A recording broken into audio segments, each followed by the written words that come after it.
The year is 1978. I'm a freelance journalist, dispatched to Blackwood to investigate reports of unsettling behavior and missing livestock rumors dismissed as the ramblings of a backwater town. As the rain intensifies, the isolation becomes palpable, a suffocating blanket woven with the scent of wet earth and something else, something ancient. I found Sheriff Brody, a man etched with worry and fatigue, attempting to maintain order. He claims the residents simply up and left, abandoning their homes and possessions without a trace, a complete and utter exodus. His explanation feels hollow, a desperate attempt to mask a deeper, unspoken terror. The houses of Blackwood are unsettlingly perfect. Each one is impeccably maintained, as if the inhabitants vanished mid-activity, leaving dinner simmering and children's toys scattered on the floor. A faint smell of cinnamon hangs in the air, a phantom reminder of a normalcy that never will be.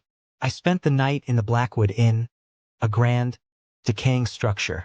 The silence was profound, broken only by the rhythmic drip of water and the unsettling feeling of being watched. The shadows seemed to lengthen and twist into shapes that weren't quite human. The next morning, I discovered a single, handwritten note pinned to the door of the town hall. "They are coming for you." The paper was brittle and damp, and the ink seemed to bleed slightly, as if disturbed by unseen forces. The message ignited a cold dread within me. I started filming again, documenting everything. The silence of Blackwood became a weapon, amplified by the lens.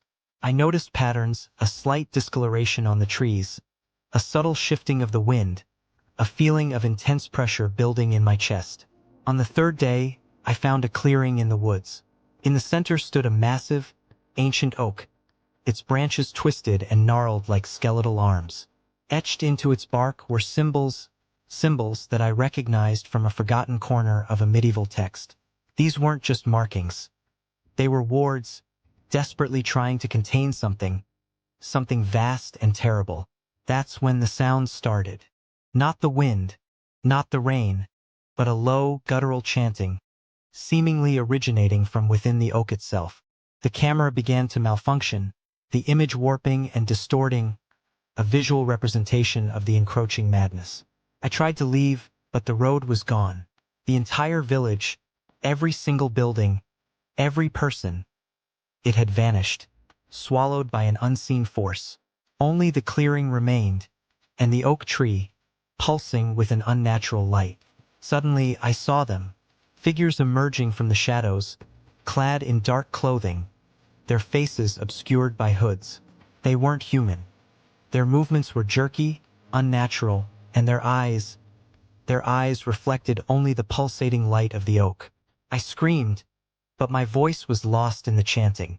The figures advanced, surrounding me, and the final frame of the footage is a blurred, distorted image, a single, outstretched hand reaching for the camera, its fingers ending in impossibly sharp claws. The footage ends. It's been recovered from the corrupted SD card, recovered in the present day. You see it now and you understand. Blackwood didn't disappear. It was consumed. And somewhere, out there, it's still waiting,